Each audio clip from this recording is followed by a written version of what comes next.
Hello students, स्वागत है आप सबका मेरे यूट्यूब चैनल पर। और आज मैं आपको पढ़ाने जा रहा हूँ मैथ्स।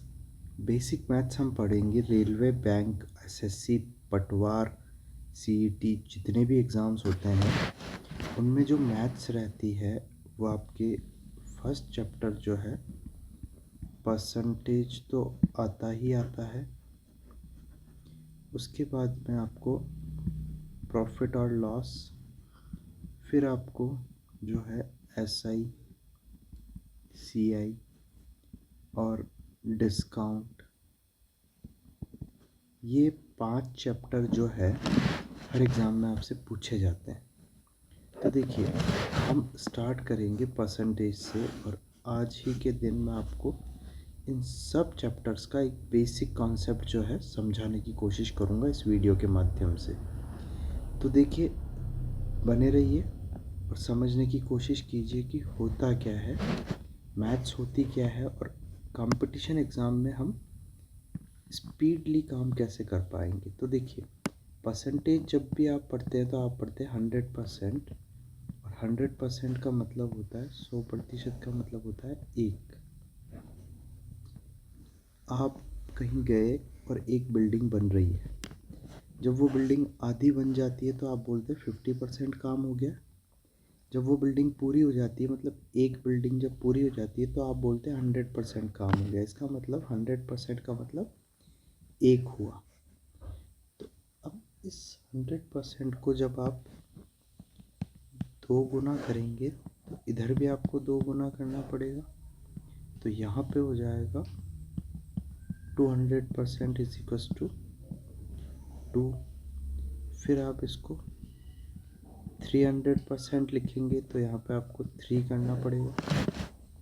अगर आप 400% बोलेंगे तो इसे आपको 4 करना पड़ेगा।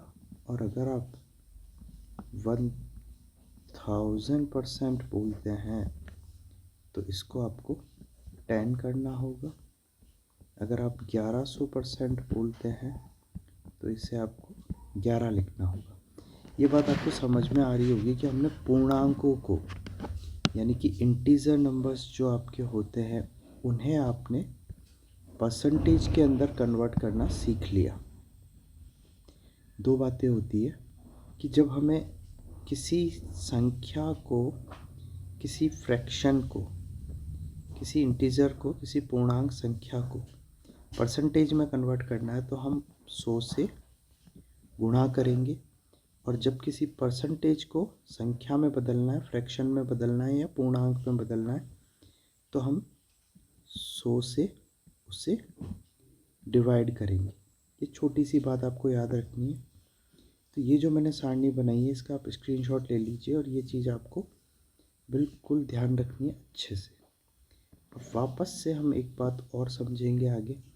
यहाँ पे क्या होगा, देखो, अब क्वेश्चन आपको मिलेगा एग्ज़ाम में कि किसी शहर की जनसंख्या जो है हर साल डबल हो जाती है, 2 गुना वृद्धि होती है, 2 गुना हो जाती है, बढ़ती है। तो बताओ परसेंटेज में इंक्रीमेंट या वृद्धि कितनी हुई। किसी शहर की जनसंख्या मान लीजिए 1,51,000 थी और हर साल वो दो गुना हो रही है, डबल हो रही है। तो आप संख्या में तो बता पाएंगे कि सर 1,50,000 आप बोल रहे हो, 1.5 लाख थी तो अगले साल 3 लाख हो गई और उसके अगले साल 6 लाख हो जाएगी। लेकिन आपसे पूछा जाएगा कि परसेंटेज में इंक्रीमेंट बताओ, तो आपको यहाँ जाना। देखिए, डबल का मतलब 2 गुना, ये रहा 2 गुना किया हमने, डबल हुआ, तो परसेंटेज में कितना हुआ, 200%। समझ आ रही बात। तो डबल करना है तो परसेंटेज कितना, 200%। 3 गुना अगर क्वेश्चन में बोलता है तो इंक्रीमेंट या डिक्रीमेंट जो है वो 300%। अगर 10 गुना बोलता है क्वेश्चन में, इसका मतलब 1000%। जो जितना गुना बोला है उसके आगे आप डबल ज़ीरो लगाएंगे। तो ये चीज़ हो जाएगी कि परसेंटेज इंक्रीमेंट और फ्रैक्शनल इंक्रीमेंट को हम कन्वर्ट करना सीख गए। नेक्स्ट स्टेप जो आती है, आपने इंटीजर नंबर को परसेंटेज में कन्वर्ट करना तो सीख लिया। बट फिर से हम वापस लेते हैं। 100% का मतलब आपने कहा कि सर 1 होता है।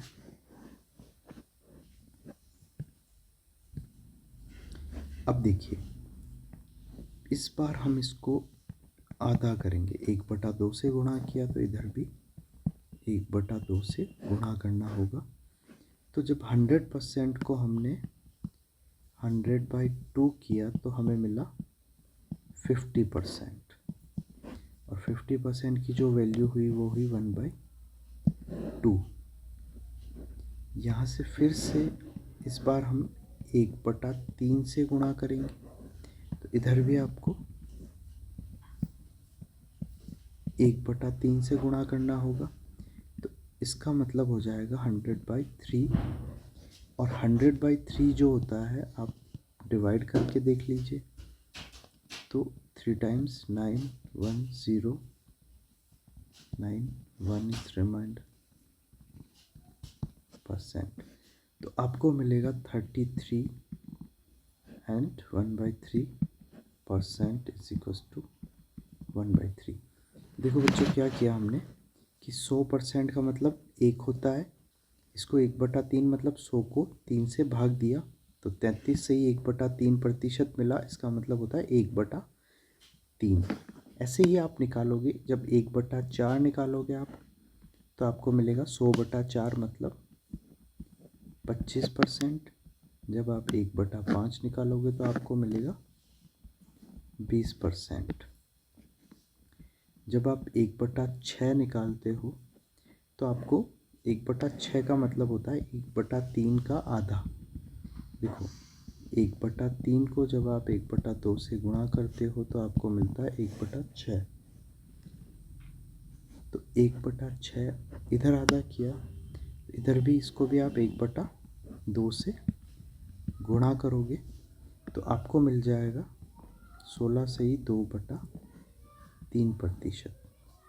कुछ भी नहीं है, आपको सिंपली करना है कि 1/6 मतलब 100/6, तो 100 में 6 का आप भाग दे दीजिए। 6 कम 6, पीछे बचा 4 0, 6 छड़ांग 36, पीछे बचा 4, तो 4 को ऊपर लिखते हैं, 6 को नीचे। 2 दूनी 4 और 2 तिया 6, तो आपको मिलेगा 16 से ही 2/3%। ये ऐसे आ रहा है, ठीक है। तो सिंपल तरीके से आप कर सकते हो आराम से, कोई दिक्कत। इसके बाद आप 1/8 निकालेंगे, तो 1/8 का मतलब हो जाएगा, देखो 1/4 को जब हम 1/2 से गुणा करेंगे मतलब आधा करेंगे, तो 1/8 बनेगा। मतलब इधर भी आपको 1/2 से गुणा करना होगा। 25 का आधा होगा 12.5%। तो 1/8 का मतलब, अब आगे देखते हैं। देखिए, आपने क्या लिखा, आपने लिखा कि सर 25% का मतलब आपने सारणी में लिखाया 1/4 होगा। इसका मतलब क्या होता है? इसका मतलब होता है कि सर 4 का 25% जो है वो 1 हो रहा है। तो देखिए क्वेश्चन कैसा आएगा। क्वेश्चन आएगा सिंपल सिंपल सा कि सर आपको 40% का 25% मतलब 40,000 का 25% कितना होता है, ये आपको पूछा जाएगा, बताना है। तो आप क्या करेंगे कि सर यहाँ पे 40,000 है, मतलब 4 के आगे 4 जीरो लगे हैं, तो आपको यहाँ पे क्या करना है, 1 2 3 4। तो यहाँ पे 4 जीरो लगाए तो ऊपर भी 1 2 3 4। तो अब देखो 40,000 का 25%, 40,000 का 25% कितना है, ये है। ये कितना है, 10,000। तो आपका आंसर आ गया 10,000। ये तरीका देखिए, वापस मैं बताता हूँ। अगर आपसे पूछा जाए कि 32,000 का 12.5% कितना होगा, है ना। 32,000 का 12.5% कितना होगा।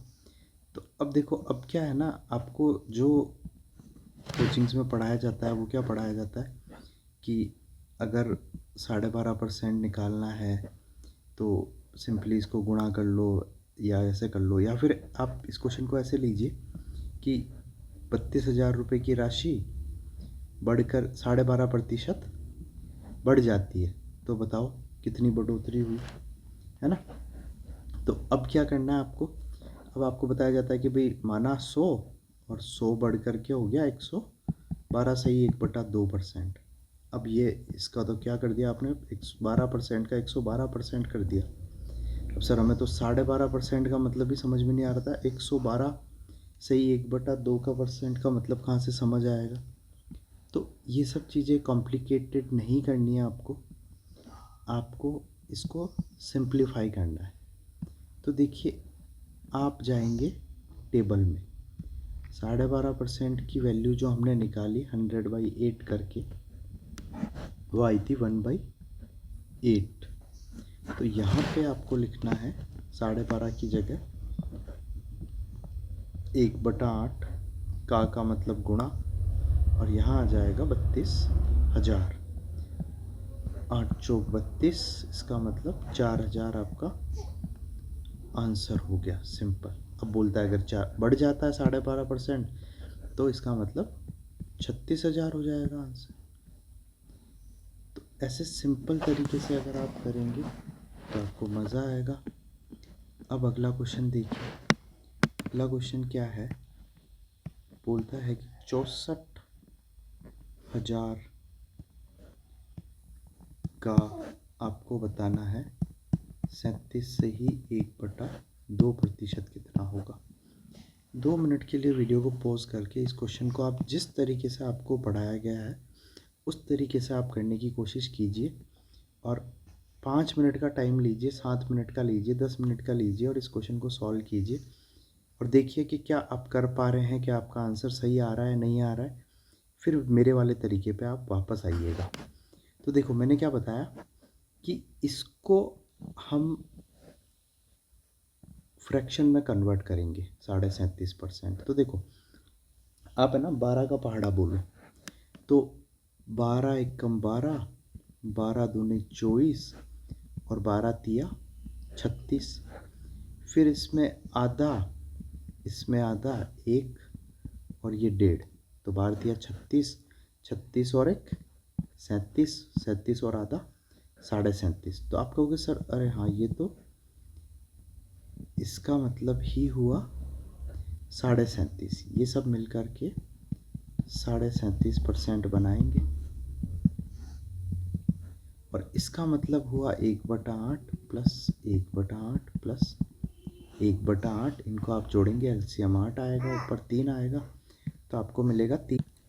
तो आपको यहाँ पे 37.5% का मतलब मिल गया 3/8। जैसे ही आपको 3/8 पता चला, आपको करना है 64,000 का मतलब गुणा, और 37.5% की जगह पे आप लिख देंगे 3/8, 8 एकम 8, 8 64, और ये हो जाएगा 8,000, और 8 तिया 24। तो इसका मतलब 24,000 आपका आंसर आ गया। तो 64,000 का 37.5% जो आ रहा है वो आ रहा है 24,000, ये आपका। अब देखिए, जिस तरीके से इसको आपने किया था, पहली बात तो आप कैलकुलेट कीजिए कि टाइम कितना लगा आपको। मैंने आपको समझाने के साथ में इस क्वेश्चन को सॉल्व कर दिया और मुझे ज़्यादा टाइम नहीं लगा। अब जब मैं इसको एग्ज़ाम हॉल में करूँगा तो कैसे करूँगा, देखो मेरी बात सुनो। 64,000 का 37 सही 1/2% कितना होता है, ये आपसे पूछा जाएगा। सिंपल, आपको क्या करना है, इसकी जगह पर रखना है 3/8। ये आपको याद हो गया होगा, 37.5% का मतलब 3/8 होता है। यहाँ लिखना है 64,000, 64, तो 8,000, 8 तिया 24, 24,000। और मैं इसको मन में भी कर सकता हूँ, 64,000 इंटू 37.5% का मतलब 3/8, 3/8 और 8 64 और 8 तिया 24, और ऑप्शन में 24,000 होगा और आप निकल जाएंगे। विद इन सम सेकेंड्स आपने ये क्वेश्चन को सॉल्व कर लिया जो आपको टफ लग रहा था। और कमेंट करके बताइए अगर इसी टाइप से मैं और क्वेश्चंस आपको करवाता जाऊं तो। Thank you so much. Subscribe करना ना भूलिए।